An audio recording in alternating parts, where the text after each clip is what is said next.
Welcome to Burlap Teachers. Enjoy the video. You'll begin by opening Settings and going straight to Sounds and Haptics so you can change the ringtone now. Make sure your iPhone is unlocked and updated. This avoids menu differences. If you plan to use a custom tone, confirm the audio file is accessible in Files or GarageBand. Once done, tap Ringtone to view built-in tones and any imported tones.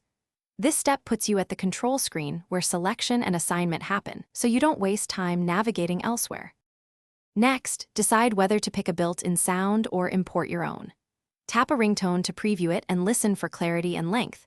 Ringtones should be under 40 seconds for compatibility. If importing, open GarageBand or Files and export as an M4R ringtone, then share it to Ringtone and name it.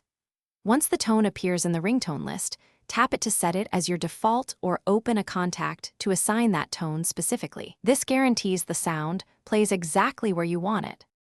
Finally, confirm the change by exiting Settings and asking someone to call you, or by using Siri to play the selected ringtone.